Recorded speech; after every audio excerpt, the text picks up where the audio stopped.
Hey guys what's up. तो आज हमारा नया वीडियो जो है हम हिंदू एडिटोरियल जो है उसको पढ़ेंगे। ठीक है, तो आज का हमारा हिंदू एडिटोरियल है embedded in Ambedkar's historiography.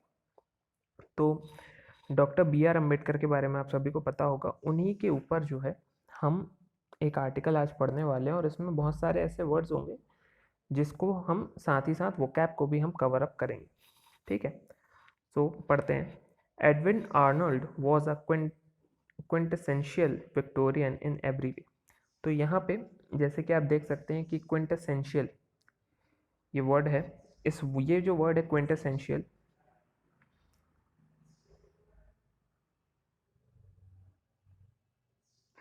Quintessential जो वर्ड है, इस वर्ड का मीनिंग क्या है सबसे पहले हमको ये समझना है, प्लस ये वर्ड क्या है। तो क्विंटेसेंशियल एक एडजेक्टिव है। एडजेक्टिव मतलब क्या, जो किसी नाउन की क्वालिटी को दर्शाए वो एडजेक्टिव होता है। तो Edwin Arnold was a quintessential Victorian. तो यहाँ पे बताया जा रहा है कि एडविन आर्नल्ड जो थे, जो कि एक इंसान है ना, एडविन आर्नल्ड वो क्या थे, वो एक विक्टोरियन थे। लेकिन कैसे विक्टोरियन थे, तो क्विंटेसेंशियल विक्टोरियन थे। तो ये उनकी क्वालिटी को दर्शा रहा है। किसकी क्वालिटी को, एडविन आर्नल्ड की क्वालिटी को। यहाँ पे हमारा नाउन क्या है, एडविन आर्नल्ड, उसकी क्वालिटी को दर्शा रहा है कि क्विंटेसेंशियल विक्टोरियन थे हर एक तरीके से। A remarkable polyglot, he was conversant in Greek, Latin, Arabic, Turkish, French, German, Japanese, Hebrew, Persian, Sanskrit and Marathi. क्या बोला, एक रिमार्केबल पॉलीग्लॉट थे। पॉलीग्लॉट का मतलब क्या होता है, पॉलीग्लॉट का मतलब होता है बहुभाषी। पॉलीग्लॉट का मतलब क्या होता है, बहुभाषी, मतलब जो एक से ज़्यादा भाषाओं को बोल सके उसे कहते हैं पॉलीग्लॉट। तो एडविन आर्नल्ड जो थे वो एक पॉलीग्लॉट थे, यानी कि वो कई सारी भाषाएं बोल सकते थे, जैसे कि Greek, Latin, Arabic, Turkish, French, German, Japanese, Hebrew, Persian, Sanskrit और मराठी। तो आप समझो कितनी सारी भाषाएं वो बोल सकते थे।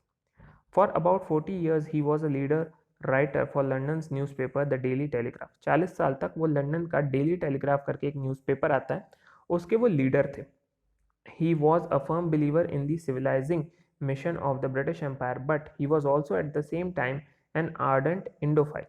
तो वो ये फर्मली, मतलब वो एक बहुत ही सचेत तौर पे ये बिलीव करते थे कि जो ब्रिटिश एम्पायर का एक मिशन था, सिविलाइजिंग मिशन, ब्रिटिश जो थे उनको ऐसा लगता था कि वो बहुत ज़्यादा सिविलाइज्ड हैं और वो दूसरे लोगों को, जैसे कि खासकर इंडियंस को और वेस्ट इंडियंस को, वो ये समझते थे कि ये लोग जो है बारबेरिक हैं, यानी कि ये लोग जो है वो पिछड़े हुए हैं और इनको सिविलाइज करने की ज़रूरत है।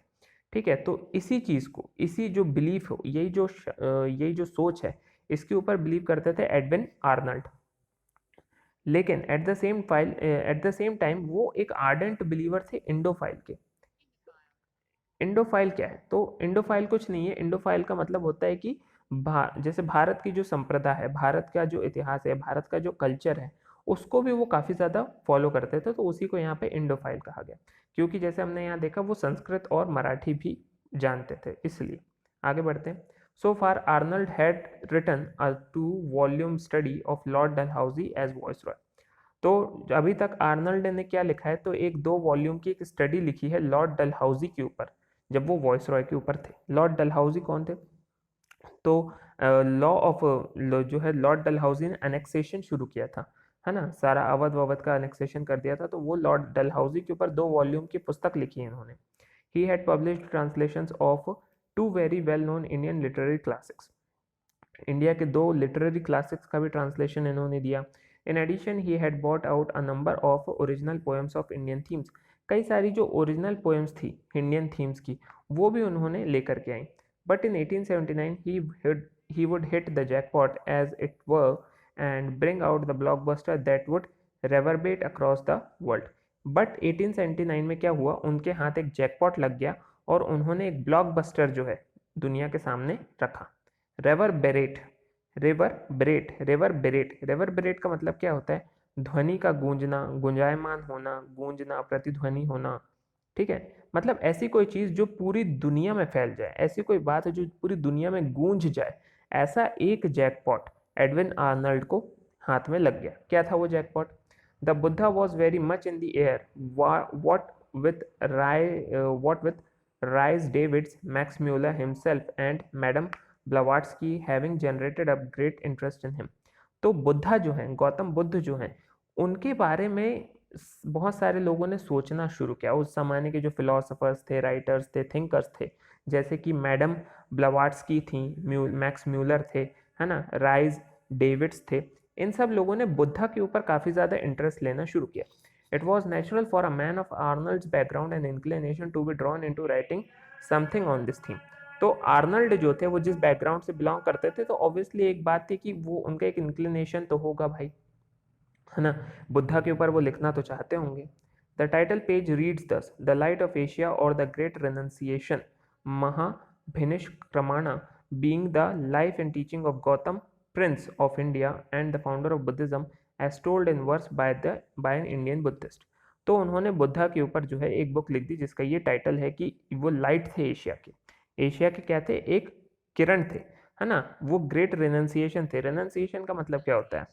रेनन्सिएशन का मतलब संन्यास ले लेना, त्याग कर देना, अस्वीकार कर देना, आत्म त्याग कर देना, ना मंजूर कर देना, है ना। वो बहुत बड़े प्रिंस थे इंडिया के और वो फाउंडर थे बुद्धिज्म के। आगे बढ़ते हैं। So from the beginning it is clear that Arnold has adopted a Nobel technique. शुरुआत से ये तो क्लियर था कि आर्नल्ड ने एक नई टेक्निक को तो पकड़ा था। The life, character and philosophy of prince Gautam of India, the founder of Buddhism, are being depicted by the medium of an imaginary Buddhist votary. तो उन्होंने क्या किया? उन्होंने लाइफ के बारे में, जीवन के बारे में, उनके चरित्र के बारे में और जो फिलॉसफी है बुद्धिज्म की उसके बारे में, और जो बुद्धा हैं जिन्होंने बुद्धिज्म के फाउंडर बने जो, ठीक है, उनके बारे में उन्होंने किसी समर्थक से, बुद्धिस्ट समर्थक जो रहे होंगे उसके माध्यम से उन्होंने बुद्धा के बारे में लिखा। He does this because, as he says, to appreciate the spirit of Asiatic thoughts, they should be regarded from the Oriental point of view, and neither the miracles which consecrate this record nor the philosophy which it embodies could have been otherwise so naturally produced। तो ये जो Arnold थे, Edwin Arnold, इनका मानना था कि जो Asiatic thoughts है, इसकी जो फिलॉसफी है, इसको अप्रिशिएट करना चाहिए, है ना, और ओरिएंटल पॉइंट ऑफ व्यू से देखना चाहिए। तो दो पॉइंट ऑफ व्यू हैं यूरोप में, दो पॉइंट ऑफ व्यू चलते थे, दो स्कूल ऑफ थॉट चलता था। एक ओरिएंटल रहता था और एक था कंजर्वेटिव। कंजर्वेटिव टाइप्स जो थे वो यूरोप की ही सोच को ही मानते थे, उसके अलावा दूसरी सोच को नहीं मानते थे। ओरिएंटल जो थे वो नए लोगों की सोच को समझने की कोशिश करते थे। And neither the miracles which consecrate this record, है ना। तो क्या बोला एडविन आर्नल्ड ने कि भाई ओरिएंटल पॉइंट ऑफ व्यू से देखो, एक नए पॉइंट ऑफ व्यू से देखो। ओरिएंटल पॉइंट ऑफ व्यू का मतलब होता है कि किसी भी चीज़ को लॉजिक और रीजन के ऊपर परखना, है ना कि मिरेकल्स यानी कि चमत्कारों के जरिए किसी चीज़ को समझने की कोशिश करना। अब चमत्कार के जरिए किसी चीज़ को अगर पवित्र घोषित कर दिया गया है, कॉन्सिक्रेट का मतलब होता है पवित्र घोषित कर देना, धार्मिक कार्य के लिए उत्सर्ग कर देना, अर्पण कर देना, अभिषेक देना, समर्पित हो जाना, है ना कि किसी के। इसका मतलब क्या हुआ? एडविन आर्नल्ड ने कहा, क्या कहा कि भाई ओरिएंटल पॉइंट ऑफ व्यू से देखो, यानी कि फिलॉसफी जो है उसको लॉजिक के माध्यम से, रीजन के माध्यम से देखो, ना कि चमत्कारों को जो है तुम समर्पित हो जाओ। This record not nor the philosophy which it embodies could have been otherwise so naturally produce. अगर इस चीज़ को ध्यान में ना रखा जाता तो इस फिलॉसफी को उतने अच्छे से नेचुरली प्रोड्यूस नहीं किया जाता जो एडविन आर्नल्ड ने किया। Clearly, the 2-year shift at Pune College had left an indelible imprint on Arnold। अब 2 साल के लिए पूना कॉलेज में आर्नल्ड चले गए तो उनके ऊपर जो है एक छाप पड़ गई पूना कॉलेज की, है ना। इनडेलिबल का मतलब क्या होता है? इनडेलिबल का मतलब होता है पक्की छाप पड़ जाना, इम्प्रिंट मतलब छाप। In his preface he says that he wants to elucidate on nirvana, dharma, karma and other chief features of Buddhism. Elucidate का मीनिंग, इलूसिडेट का मीनिंग होता है, इलूसिडेट का मीनिंग होता है स्पष्ट करना, है ना। तो वो आर्नल्ड चाहते थे कि वो निर्वाण के बारे में, धर्म कर्म के बारे में, जो कि चीफ फीचर्स थे बुद्धिज्म के, ठीक है, इन सब को वो क्या करें तो स्पष्ट करें। Saying that it was his firm conviction that a third of mankind would never have been brought to believe in blank abstractions और in nothingness as the issue and crown of being. He was taking the Orthodox Christian critics head on. The Light of Asia was in 8 books of blank verse with some 500 and 600 lines each। तो क्या हुआ? अब वो पूना में जब आए, कौन? Arnold, तो उनको उनके ऊपर पूना कॉलेज की छाप पड़ गई। छाप कैसे पड़ गई? तो उन्होंने यहाँ बुद्धिज्म के बारे में जाना, बुद्धिज्म के बारे में जाना तो उन्हें निर्वाण के बारे में जाना, धर्म के बारे में जाना, कर्म के बारे में जाना, है ना, जो कि बुद्धिज्म के चीफ फीचर्स हैं। उनके अंदर एक कन्विक्शन बैठ गया कि 1/3 भी जो जनसंख्या है या 1/3 भी जो मैनकाइंड है ना, जो 1/3 भी जो मैनकाइंड है, उसने कभी भी इस बारे में नहीं सोचा होगा, इस बारे में वो कभी शायद बिलीव नहीं करेगी इन ब्लैंक एब्स्ट्रैक्शंस के बारे में और in nothingness as the issue and crown of being, कि कुछ नहीं है, नथिंगनेस के बारे में बात करिए बुद्ध ने, तो कुछ भी नहीं है, इसको कोई भी नहीं मानेगा। वो क्या करते थे, एडविन आर्नल्ड, वो ऑर्थोडॉक्स क्रिश्चियंस को क्रिटिसाइज करते थे, उनके सामने मुंह पे खड़े होकर के उनको क्रिटिसाइज करते थे। The light of Asia was in 8 books of blank verse. तो लाइट ऑफ एशिया जो उन्होंने बुक लिखी, ये 8 बुक्स हैं, 8 बुक्स हैं जिनमें सिर्फ वर्सेस लिखे हुए हैं, है ना, और हर एक बुक में 500 से 600 लाइन्स लिखी हुई हैं। अब आ जाते हैं, हम बात करेंगे अम्बेडकर के बारे में, है ना। तो अब इस चीज़ का अम्बेडकर के ऊपर क्या असर पड़ा। The biggest political event of 1956 and indeed amongst the biggest ever in the 20th century in Indian history was the conversion of Dr. Ambedkar to Buddhism with lakhs of his followers on 14th October of that year। तो ये सबसे बड़ा एक political event था 1956 में, जो doctor B R Ambedkar थे, इन्होंने क्या किया, इन्होंने अपने आप को बुद्धिज्म में कन्वर्ट कर लिया और इनके जितने भी फॉलोअर्स थे उन्होंने भी अपने आप को बुद्धिज्म में कन्वर्ट कर लिया। Doctor Ambedkar had a long engagement with Buddha and Buddhism and the event came as no surprise। Doctor Ambedkar का जो जुड़ाव था, जो एंगेजमेंट था बुद्धा के साथ और बुद्धिज्म के साथ, ये बहुत ही लंबा था, तो ये चीज़ तो होनी ही थी, ऐसा कुछ सरप्राइज नहीं था ये। I tried to find out whether the Light of Asia had ever figured in his life that Dr. Ambedkar was very familiar with Arnold's work is evident from the fact that he had 2 copies of it in his personal library now at the Siddharth College in Mumbai। तो क्या जो light of Asia थे, है ना, क्या जो light of Asia को लिखने वाले एडविन आर्नल्ड थे, उन्होंने क्या कभी ऐसा सोचा था कि डॉक्टर अंबेडकर जो है उनकी लिखी हुई किताबों से इतने ज़्यादा फेमिलियर होंगे और उनकी किताबों की 2 कॉपीज़ उनकी पर्सनल लाइब्रेरी में वो रखेंगे, जो कि सिद्धार्थ कॉलेज मुंबई में है। But did the light of Asia have an impact on doctor Ambedkar. लेकिन क्या ये जो एडविन आर्नल्ड की जो बुक थी द लाइट ऑफ एशिया, इसका क्या इम्पैक्ट था डॉक्टर अंबेडकर के ऊपर, क्या इम्पैक्ट था। Here is what Akshay Singh Rathod, a noted scholar, had to say on this subject when I asked him whether the poem had meant anything to the key architect of the Indian Constitution। जैसे हम सब जानते हैं कि doctor B R Ambedkar जो हैं, उन्होंने Indian constitution, Bharat के संविधान को लिखने में जो है प्रमुख भूमिका निभाई थी। तो एक स्कॉलर हैं जिनका नाम है अक्षय सिंह राठौड़। अक्षय सिंह राठौड़ से ये पूछा गया कि भाई ये जो पोएम है लाइट ऑफ एशिया जो है वो एक पोएम है, ठीक है, तो ये जो पोएम है इसका हमारे बी आर अम्बेडकर के ऊपर क्या प्रभाव था।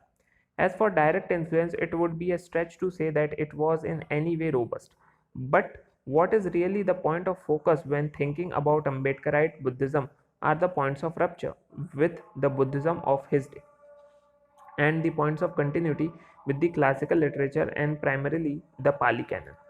अब डायरेक्ट इन्फ्लुएंस की बात करें, है ना, कि भाई बुद्धिज्म का डॉक्टर बी आर अम्बेडकर के ऊपर या जो लाइट ऑफ एशिया जो बुक है उसका डॉक्टर बी आर अम्बेडकर के ऊपर क्या इन्फ्लुएंस था, तो ये मोटे तौर पे बहुत ही मजबूत इन्फ्लुएंस तो हम ये कह सकते हैं कि हाँ बहुत बड़ा एक इन्फ्लुएंस तो था डॉक्टर बी आर अम्बेडकर के ऊपर।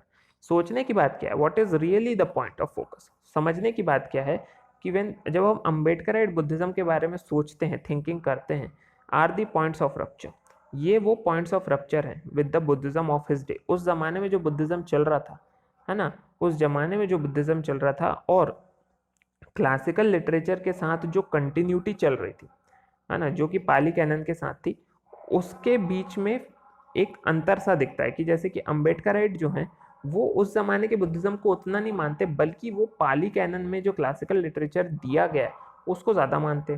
सो coming then to indirect influence. अब आ जाते हैं इनडायरेक्ट इन्फ्लुएंस के ऊपर। Arnold awoke Kosambi and Kosambi and Kosambi had a huge impact on Ambedkar. Arnold ने क्या किया, कोसाम्बी को अवोक किया, मतलब जगा दिया। कोसाम्बी का इम्पैक्ट जो था वो अम्बेडकर के ऊपर था। However, what influenced Ambedkar was not Kosambi's transmission of ideas from Kane Arnold, but rather his break with them, है ना। तो क्या हुआ कि अंबेडकर के ऊपर इम्पैक्ट तो पड़ा कोसाम्बी का, लेकिन अंबेडकर जो है was influenced Ambedkar what influenced Ambedkar was not Kosambi's transmission. Ambedkar के ऊपर कोसाम्बी ने जो बताया उसका इम्पैक्ट ज़्यादा नहीं पड़ा, बल्कि केन और आर्नल्ड के जो आइडियाज थे उसका इम्पैक्ट ज़्यादा पड़ा।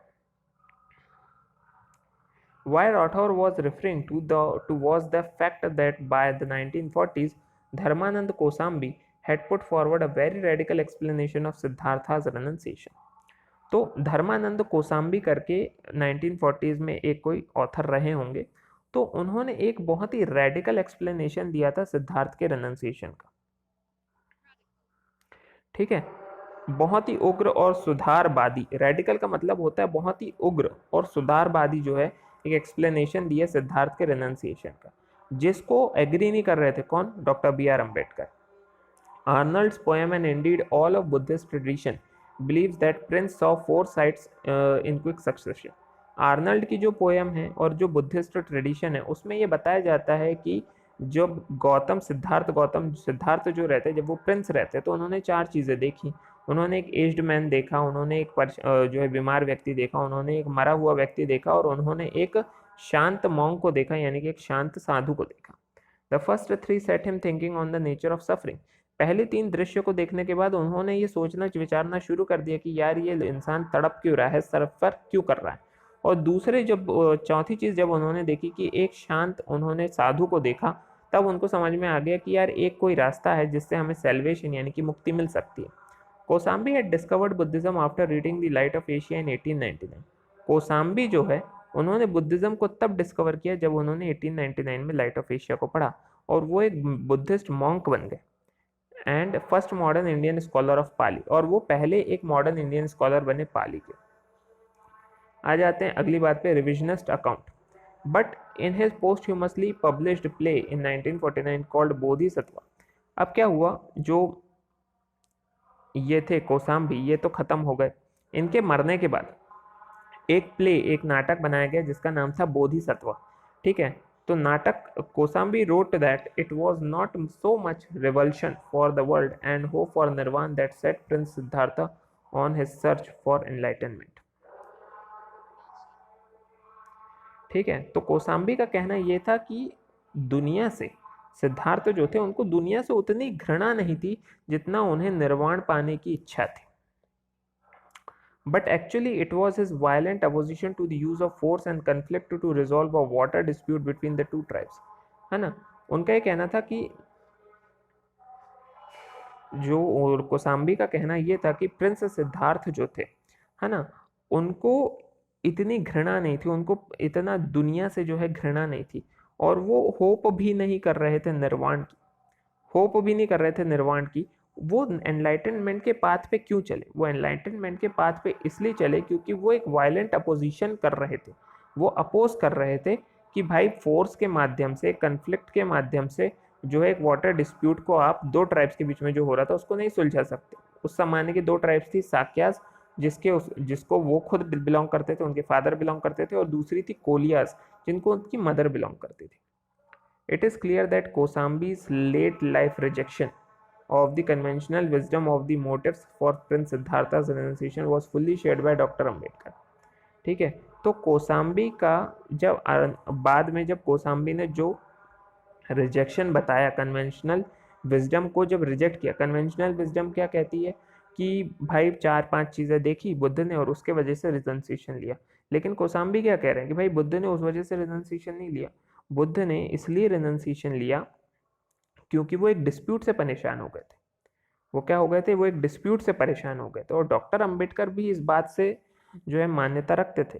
There is absolutely no doubt that doctor Ambedkar challenge the mainstream historiographies of Indian civilisation through a revisionist account of the social and political role of Buddha and Buddhism in the Indian past. Doctor B R Ambedkar को Buddhism क्यों पसंद था? क्योंकि वो भी अपने समय की जो पॉलिसीज थी उनके अगेंस्ट में जा रहे थे, अपने समय के जो लोग थे उनके अगेंस्ट में जा रहे थे। Otherwise doctor B R Ambedkar को कौन सी प्रॉब्लम हो जाती, लेकिन डॉक्टर बी आर अम्बेडकर को इशू यही था, है ना, इसलिए उन्होंने कोसाम्बी के आइडिया को उन्होंने माना। ठीक है, this set him apart from others in India who were also great admires of Buddha like Tagore, Gandhi and Nehru. इसलिए हम ये कह सकते हैं कि भाई अम्बेडकराइट बुद्धिज्म जो है वो थोड़ा सा डिफरेंट है, है ना। लेकिन टैगोर, गांधी और नेहरू ने भी बुद्धिज्म को तो माना, लेकिन उन्होंने मेन स्ट्रीम बुद्धिज्म को माना, लेकिन इन्होंने वो बुद्धिज्म को माना जो कि कोसाम्बी ने लिखा था।